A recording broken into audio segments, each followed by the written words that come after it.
ナマステ&ナマスカール。皆さんいかがお過ごしでしょうか？今回は皆さんに出稼ぎ大国ネパールの現実についてお伝えしていきたいと思います。ネパール人が出稼ぎに行くトップ5の国々、そこでの生活環境、そして労働者が経験する問題について皆さんはご存知でしょうか？それらについて詳しく深掘っていきたいと思います。ナマステ everybody, Guy さん is here. 今回の動画ではネパール人の出稼ぎ事情、かつネパール人の出稼ぎ国トップ5という動画をお伝えしていきたいと思います。皆さんもご存知、ネパールはエベレストをはじめとするヒマラヤ山脈なる自然豊かで観光地としても有名な国です。明るい可能性のある国のように見えますが、なぜネパールは出稼ぎ大国と言われるのでしょうか？いくつかの理由をお伝えしていきます。ネパールには観光以外産業が少なく、大規模な工場などもないので、人々の主な職業は農業です。しかし農業から得られる収入もそんなに安定はしていません。というのも昔ながらの方法で農業を営んでおり、技術的な進歩が遅れていることや、最近では地球温暖化の影響を受けて農業という職種から安定した収入を期待するのが難しくなっているからです。他にも豊かな生活への憧れなどから海外に出稼ぎに行く人も多くいます。そしてこのような出稼ぎに出ている人たちからの送金がネパールにとっての大きな収入になっている現状があります。なんとその額は国家予算を上回ると言われています。ネパールはそれほどまでに出稼ぎ大国だったのです。では実際にネパール人がどの国へ出稼ぎに行っているのか皆さんはご存知でしょうか？今回はこの出稼ぎトップ5の国をご紹介していきたいと思います。このチャンネルではネパールに関わる様々な情報を発信しています。ぜひ今のうちにチャンネル登録とコメント欄の方で応援してください。また、ガイさん公式 LINE の方も作ってあります。こちらではネパールについて何でも聞けますので、いつでもテキストを送ってください。それでは一つ目、早速行きましょう。ネパール人の出稼ぎ国第5位は、オーマン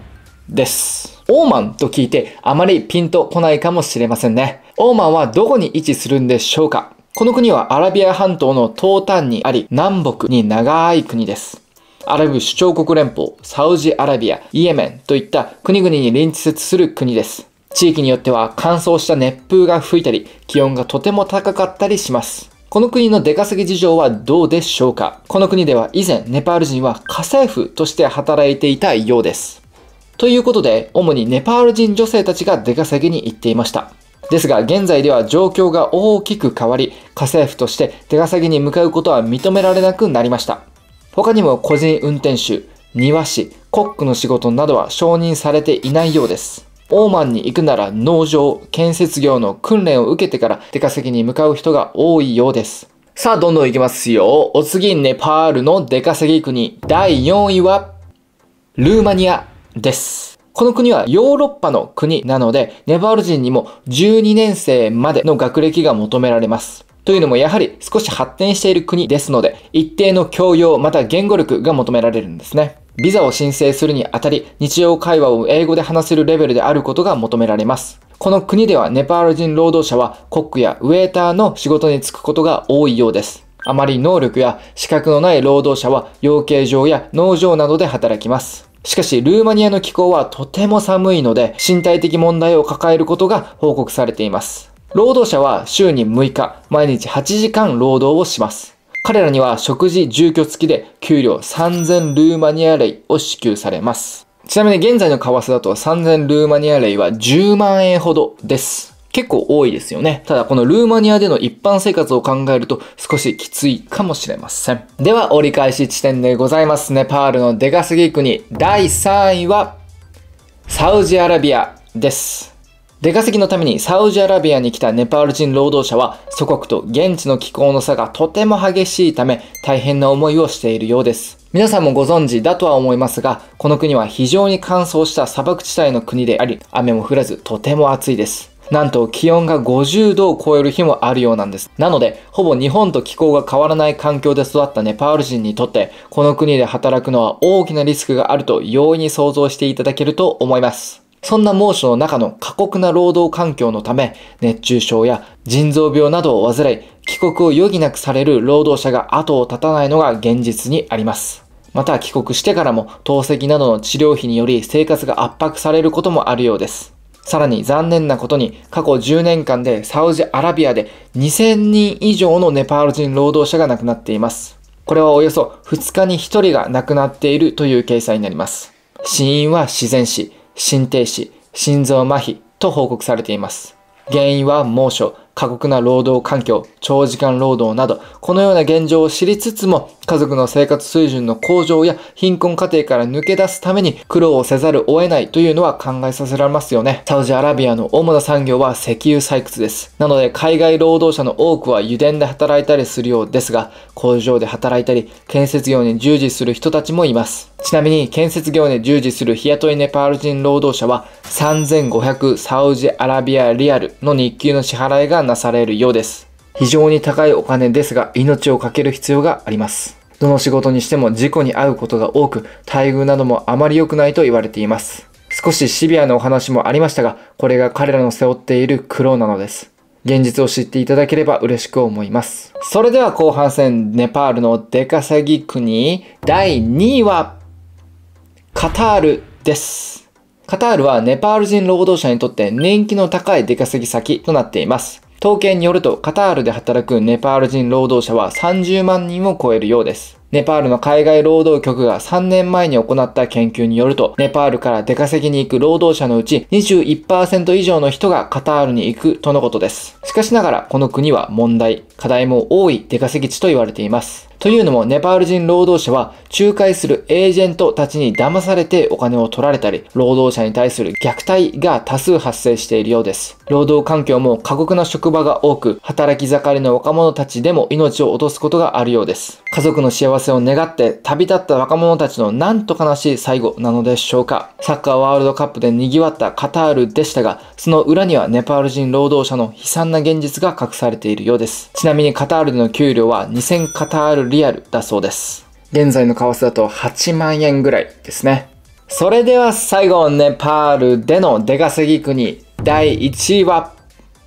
マレーシアです。マレーシアにはどのような人が出稼ぎに行くのでしょうか。主に経済的に苦労している僻地の村々から肉体労働者として向かう人が多いと言われています。マレーシアに出稼ぎに行くネパール人の多くは警備員の仕事を任されているそうです。彼らの月給はだいたい1500マレーシアリンギットだそうです。これは日本円にすると5万円くらいですね。また他にも工場で働く労働者も多くいます。現在マレーシアで働く出稼ぎ労働者は30万人を超えているそうです。はい、お疲れ様でした。またこのトップ5以外にもネパール人はオーストラリア、日本、韓国、カナダ、アメリカなどにも出稼ぎに出ています。でもその多くは最初は学生ビザで入国し、その後修了して住むというスタイルです。そしてこうした国に住むことが多くの若者たちの目標、夢となっています。それではトップ5以外の国で働く労働者が直面する苦労や問題についても少し考えていきましょう。自国でのネパール人は貧しくても自由なのんびりとした生活を送っています。そんな彼らは他の人の下で働いたり、計画を立てて何かを行ったり、時間を守るといった習慣をあまり身につけていません。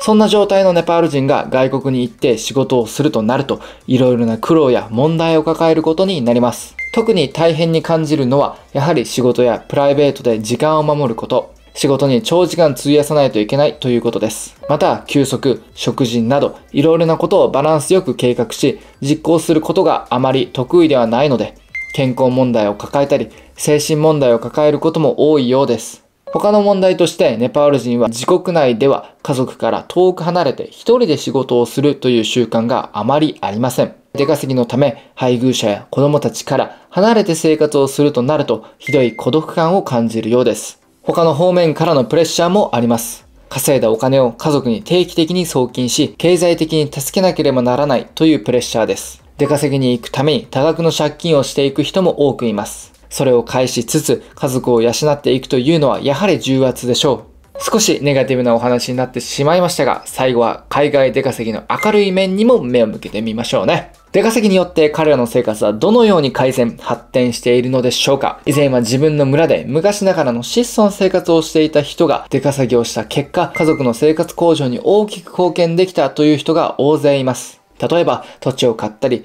質素で不便な土の家で生活していた家族のためにコンクリート作りのしっかりとした家を建てることができたり、バイク、車などの交通手段を購入したりすることができています。また、帰ってきた人々の中には、外国で学んだことや経験を活かして、自国ネパールで新しいビジネスを始めることができた人もいます。そんな人の中には、出稼ぎに行っていた時よりも、現在の方がお金を稼ぐことができている人もいるようです。さらに、近隣からたくさんの人たちが出稼ぎに出ている場所では、その地域全体の発展に大きく貢献することもできています。なので、出稼ぎについてバランスのいい考えを持つなら、それは彼らの生活を良いものにすることができると言えるかもしれません。これまで考えてきたように、ネパール人の海外出稼ぎには明暗両面ありましたね。働く国によっても環境は大きく違うというのも分かりました。そんな大変な状況を家族の幸せのために頑張っている彼らには本当に頭が上がりません。これからもネパール人の皆さんが家族と仲良く不自由なく幸せに暮らせるよう応援しています。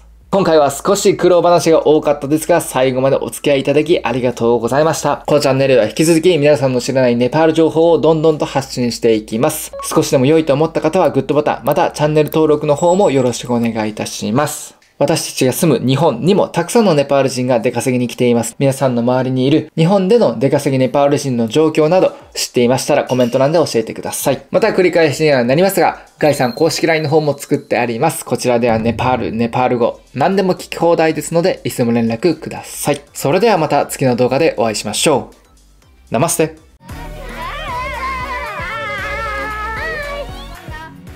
Subscribe our channel and press like also. Share our video also. Bye.